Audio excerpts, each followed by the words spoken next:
Well, from what I heard, they have not had discussions about bringing Foles to Philadelphia.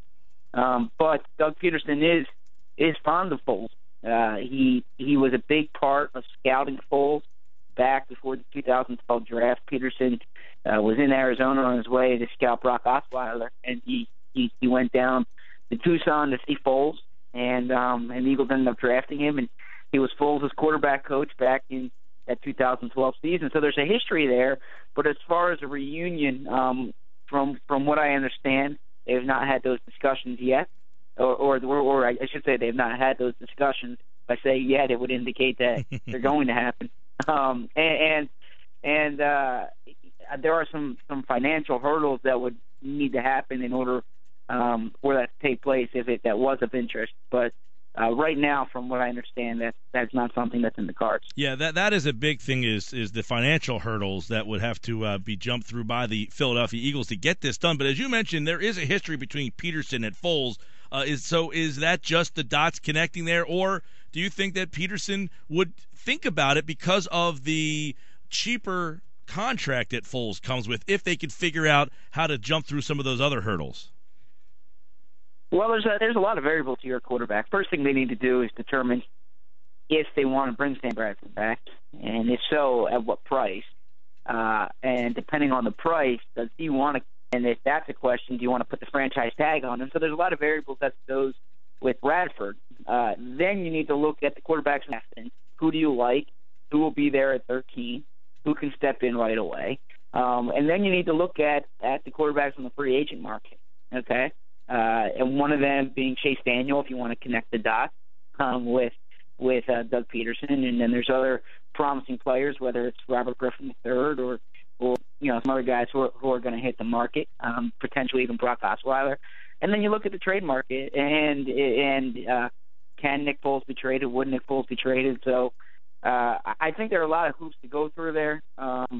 The first big question is Sam Bradford, and that's the one that the Eagles really have 4 or 5 weeks here where they need to find an answer. But after that, then you start the game of, well, if not Sam, then who? Zach Berman from the Inquirer with us. Looking at the Eagles, Zach, as you report, the Eagles have not decided whether to use the franchise tag on Sam Bradford. There had been some other reports indicating that they've already made that decision, but that doesn't seem like that's the case. No, from what I understand, they haven't made that determination, and there's not really an impetus to make that determination now. February 16th is the first day they can use the tag. March 1st is the last day they can use the tag. In between that timetable there is the combine, where you have exposure to all the quarterbacks in the draft, you have exposure to the agents, and you can kind of get a better idea then of what you're going to do. So that's not to say they're going to put the tag on him, or they're not going to put the tag on him. From what I've been told, though, they just haven't made a decision on what to do with the franchise tag. So Bradford, no decision. Foles, unlikely. Today they made the decision, though, to release Riley Cooper. A lot of people have been waiting this for a while, but there was some financial implications as to why they didn't do it in the past. A lot of them have been lifted, so was now the smart time to make this decision? Well, sure. Yeah, today was the first day that they could really make it in 2016.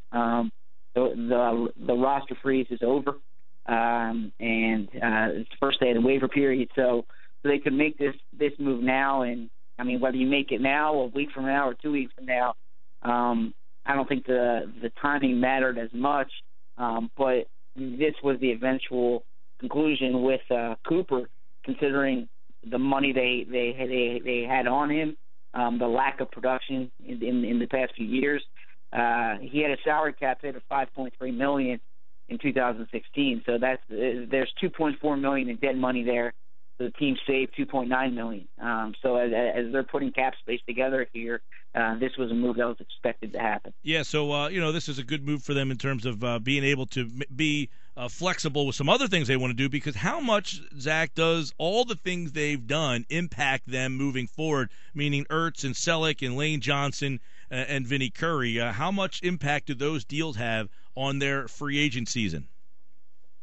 It actually has a positive impact, because those deals, most of them are are backloaded or at least don't have significant financial commitments in that first 2 years.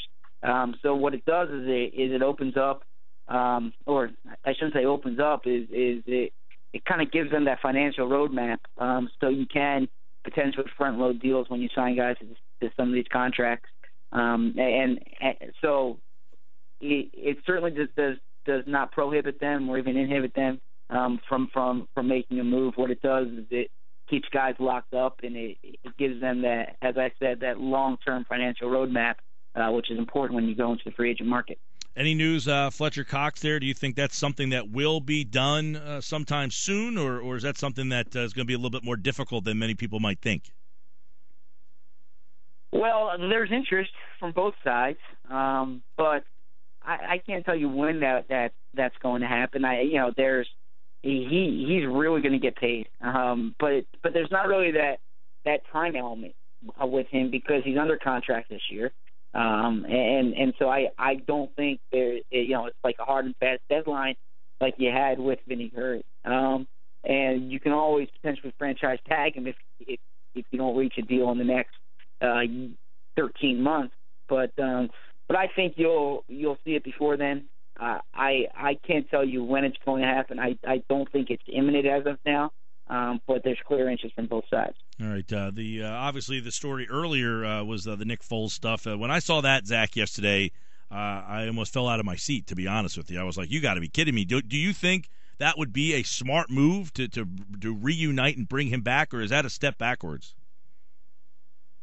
Well, he didn't play well last season, and his best year came with Chip Kelly, and this is not Chip Kelly's scheme.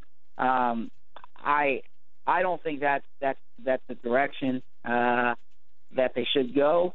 There are worse quarterbacks out there, and there's some familiarity with obviously Peterson and the ability and some people in the locker room. But it's a hypothetical at this point. And sure, in order to evaluate whether they should do it, you need to know what the other options are.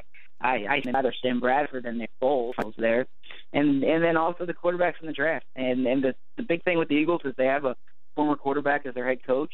Their offensive coordinator has experience with quarterbacks, obviously, in Frank Reich. Their quarterbacks coach, the same thing. So they have a staff there that knows quarterbacks, and that's going to be the most important decision Doug Peterson makes here in the next year is who's your quarterback. All right, Zach Berman from the Inquirer, of course, with a lot of off-season news surrounding this new Eagles regime, and that, of course, is topped at the head of this all is, of course, Howie Roseman, who will be running basically everything this offseason. Zach, always good stuff, man. Appreciate it. My pleasure. Have a good one.